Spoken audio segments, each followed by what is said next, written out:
এখন আমরা একটা সামারি উইথ ক্লু করবো। এটা আমি জানি যে সবাই আমরা যারা ক্যাম্প সলভ করেছি বা আইএলটিএস প্রিপারেশন নিচ্ছে সবাই জানি এই আইটেমটা খুবই খুবই জটিল একটা আইটেম। সেটা হচ্ছে সামারি উইথ ক্লু। দেখেন এই যে নিচে কিন্তু ক্লুগুলো দেওয়া আছে, অনেকগুলো ক্লু, প্রায় হচ্ছে 6টা 7টা 8টা দেওয়া আছে, 4টা কোশ্চেন্সের জন্য 8টা অপশন দেওয়া আছে। তো এইটার টিক্সটা হচ্ছে, আমি এটার অনেকগুলো টিক্স আছে, আমার টোটাল টিক্স হচ্ছে এটার উপরে প্রায় 10 থেকে 12টার মতো টিক্স আছে।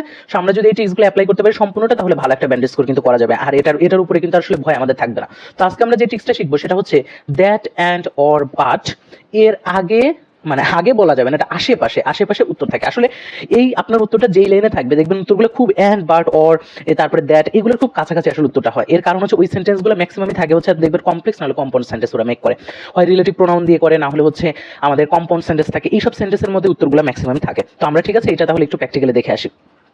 আমরা এখন যে কোশ্চেন্সটা করবো সেটা হচ্ছে 17 নম্বর কোশ্চেন্স। এই 17 নম্বর কোশ্চেন্স করার জন্য সবার আগে হচ্ছে আমাকে খুঁজতে হবে যে এই টলারেন্ট অফ মাইক্রোবাস এইটা হচ্ছে কোন প্যারার মধ্যে আছে, সবার আগে খুঁজতে হবে। তো আমরা এই প্যারাটা খুঁজে নিব প্যারার মধ্যে। এখন আসি এই 17 নম্বরটার উত্তর করার জন্য আমরা একটা কাজ করব, গ্যাপের আগে থেকে আমরা একটা ভালো কিওয়ার্ড নিব।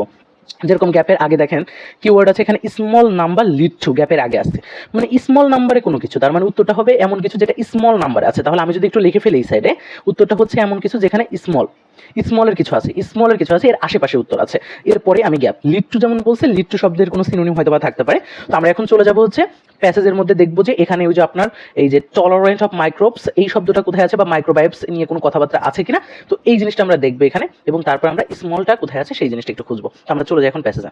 আমরা প্যাসেজে চলে আসছি। প্যাসেজের এখানে দেখতে পাচ্ছি আমাদের কিওয়ার্ডটা, এই দেখেন এখানে কিওয়ার্ডটা আছে, কিওয়ার্ডটা আমাদের এই দেখেন টলারেন্স শব্দটা আমরা পেয়েছি, মাইক্রোবিয়াল টলারেন্স, আর ওখানে ছিল মাইক্রোবস, টলারেন্স অফ মাইক্রোবস এটা ছিল।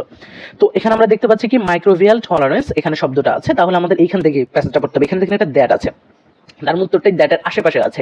এখন আমরা খুঁজবো স্মল কোথায় আছে, দ্যাটের আশেপাশে কোনো স্মল আছে কিনা। তো এখানে দেখেন এই যে বলছে ফিওয়ার শব্দটা স্মলের সাথে যায়, কারণ ফিওয়ারও কম স্মলও কম, তার মানে উত্তরটাই ফিওয়ারের আশেপাশে আছে।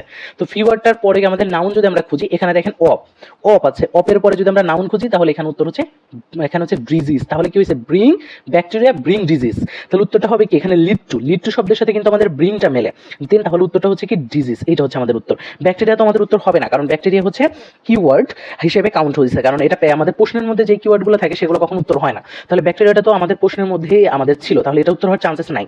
তাহলে আমরা অপের পরে যদি আমরা দেখি এখানে কি আছে, ব্রিং ডিজিজ, অপের পরে ব্যাকটেরিয়া আছে, ব্যাকটেরিয়ার পরে দেখেন এখানে বলছে কি ব্রিং ডিজিজ, তার উত্তরটা হচ্ছে ডিজিজ। তাহলে ব্রিং হচ্ছে লিড টু, ওখানে আমাদের লিড টু ছিল, লিড টু শব্দের হচ্ছে এখানে কি আসলো ব্রিং, তাহলে উত্তরটা হবে ডিজিজ। তাহলে খুব সহজে আমরা বুঝতে পারলাম যে দেখেন আমরা দ্যাটের পরে ফিওয়ারটা খুঁজেছি, ফিওয়ারের পরে আমরা এখানে দেখেন আর এখানে কিছুই নাই, এই দেখেন 100 অফ স্পেসিস অফ ব্যাকটেরিয়া, তো ব্যাকটেরিয়ার পরে দেখেন এখানে আছে ডিজিজ, তাহলে উত্তরটা কি হচ্ছে ডিজিজ। এখন ডিজিজের যেটা সিনোনিম সেটা আপনার উত্তর হবে। যদি আমরা এখন এখানে চলে যাই তাহলে ডিজিজের যদি কোনো সিনোনিম আমরা দেখি তাহলে এই দেখেন এটা হচ্ছে ইলনেস, তাহলে উত্তরটা হচ্ছে কি ইলনেস। তো খুবই অল্প সময়ের মধ্যে